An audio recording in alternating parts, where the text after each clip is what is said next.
Welcome back to the People's Convention, brought to you by AMAC here. I'm here with the GOP chair of the Nebraska Republican Party. How are you? I'm great. So, tell me, we were just speaking before the cameras rolled about the winner-take-all model for the Nebraska electoral system. Tell us the state of affairs, where we're at, what's happening next, and what you're working on. Well, in conversations with Turning Point Action and many of the RNC and the Trump team, we really started to realize that there's a lot of opportunity here that could happen, that the electoral votes could end up being a 270 to 268 number if Nebraska doesn't win their 5th district there. So we have 5 electoral votes there, the 3 congressional and the 2 Senate seats, and Congressional District 2 could go not for President Trump. So the biggest thing is that the reason that is because we passed a law back in the 1990s that says we'll break out the congressional districts' electoral votes. Well, we have to fix that. And it's been in our party platform, it's been in our political plan. It should be something that, as Republicans, we would say, if we're letting this one vote go out there, it invites all the Democratic money, all the 501c4s to come in there, as well as the fact that we're risking the presidency. Because if that one vote was now a winner-take-all model, where all 5 votes went to the Republican nominee, that means the number would be 269 to 269. Right. If the Sun Belt states and the Rust Belt states play out the way we think they're going to play. Right. And in that situation, then the Senate comes into position there, and since we have that majority there, we have a good chance of making sure that we would win. So we have to pass a law to change that. It's a state statute to do that. And we normally meet at the beginning of each year, either a 90-day session or a 60-day session. It didn't come into the session this year, but there is a bill sitting there that could be pulled out of committee, and we still have time to do it this year. So that's the status. The bill is sitting there in committee, Yes. but it's still available to pull out, push forward. Exactly. Okay. So we have the votes. That's the great thing about Nebraska, to be honest, with the unicameral session. Mm-hmm. We have 49 senators, 33 of them are Republican, and that's the only legislative body we have. We don't have a Senate and a House. That's what the unicameral does. So we just have to get 33 people to agree that the future of the country rests in that one vote. That's it, 33. 33. I've got to convince 33 people, and I believe they all are going to be convinced on it. The governor, of course, would sign the bill, and we have a Republican governor. So if we can get 33 out of those 49 to believe that winner-take-all matters, we will ensure that the one vote that's in Congressional District 2 of Nebraska will go to President Trump. Well, that sounds great. So tell me, in addition for the GOP in Nebraska, the winner-take-all model, electoral college, electoral process, what else are you focused on primarily, as the leader of the Republican Party in that state? We really looked at the model of how we grow the party at the local level there, the precinct captains, that whole concept there. Because if you don't put yourself with an infused activist group at that local level there, you're sitting from a top-down mindset. And the top-down mindset usually stops somewhere in that lawmaking area, maybe a statewide races there. It's almost a distraction sometimes, right? Like focusing at these state and federal pieces of legislation and disregarding things all the way down to your school board. Yes. It's almost a waste of time in a sense. 100%. And that means every resource goes away from that as well. Yeah. Whether it's the money, whether it's the walkbooks, the data, the digital, and all that sort of stuff walks away from it because it's not seen as important. But in the end, we're looking at our school boards, our city councils, the mayor races there. Here's how we know that this is actually what's occurring in Nebraska. In 2017, there were 500 elected Democrats in Nebraska. 500.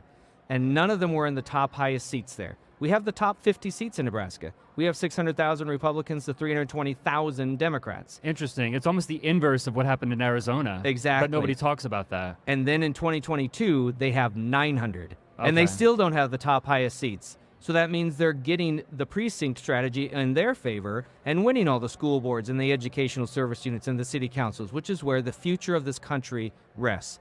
So we need to have President Trump win at the top of the ticket, and we need to have state GOPs and county GOPs go into the communities, actually at the door, make those connections, because there's no better way to influence an election than by shaking a hand, by having coffee with your neighbor, texting them on the cell phone and say, don't forget to go vote. A lot of people don't even know that it's time to vote, strangely enough. Yeah, and I believe, I don't know if this number is exactly correct, but there remains almost half the seats in the country on the Republican side of precinct chairs or precinct committeemen that remain unfilled. Vacancies, Vacancies. So most people don't realize, it's primarily an elected position often, but you can just walk into your county office often and become the local committeeman. Yep. Get a list of local voters to engage with in your county, in your district, in your precinct, and get started right away. But it seems, why is that? Why does it seem like, on the Republican side, we're just now getting to educate people who want to be involved in politics on how the precinct strategy, on how precincts work and how we elect the leaders of the party? Why do you think that is? Well, I think it's to suppress change, Yeah. to be honest. I think if you have change, people fear that. Yeah. And if that's the situation, then when you're looking at people that will become in power to it, you may not have the person that you want in power. And none of that conversation talks about our platform. Yeah. None of it goes down to what it should be. So I've actually changed the messaging. Instead of having all these adjectives like a progressive Republican, a traditional Republican, conservative Republican, what does that mean? What's the metric for it? So I use the messaging of constitutional and platform Republicans, CPRs, because they will revive the party, whether it's an elected official or your committee man or committee woman. If they believe in the Constitution, they're going to follow the platform and the Republican. You have a better chance of having conversations that'll move the party forward, grow the party, because you can always come back to the documents. That's what's happening right now. We're compromising our values, compromising our principles to an attempt to win an election as if that's the end goal. Right. Just win the election and we're fine after that. But what happens after that? That's part of the problem, right? 100%. That's one of the things that we're at a disadvantage of. It seems the Democrat Party has a long-term vision, a macro view of what they're going to do a decade out, and we're more focused on raising money for the next election without a long-term vision. So in Nebraska, before we let you go, how much progress do you feel like you're making there? And what's your next steps over the next 3 to 5 months? What are you primarily focused on in addition to those things? So when you look at the precinct model and how you take that over there, in Lancaster County, where I'm from, I was the county chairman. In 2022, I became the state chairman. And at that time, we still probably had, I'd say 50-50 as far as leaders that were more driven for that engagement opportunity, the patriot movement there. Yeah. As of now, with all the state convention, the county conventions that have just occurred and the state convention, we have 100% of our counties are patriot-driven leaders that want to engage the public there. That's great. 2,000 county convention delegates showed up in 2022. This year, 4,000 showed up. That's 4,000 volunteers. Doubled. That can do anything and everything. At our state convention, it was the fastest, smoothest state convention that we've ever had because we were like-minded with our platform, not to burn things down, but to go lead through the platform and the values there. So now with these voters and these volunteers that are ready to move forward, now you go and engage your communities there because we're educating, we're doing parliamentarian training. We're showing them how the governance of the party can work so we can get through that governance faster, get through all these little executive meetings and all that sort of stuff so that we can connect at the door. And 4,000 people can make a big difference. It seems like we talk a lot about the things we don't like and not enough about the things we do. Yes. And educating on how the party works, how politics works. The shiny object of, raising money for a piece of federal legislation that never goes anywhere, really doesn't affect your day-to-day, seems to be the focus, and that's shifting now. It is, and sometimes we also then go in the opposite of it, that we want to make a bold statement, so we'll put a lot of effort into a transparency and accountability document, maybe a resolution or something like that.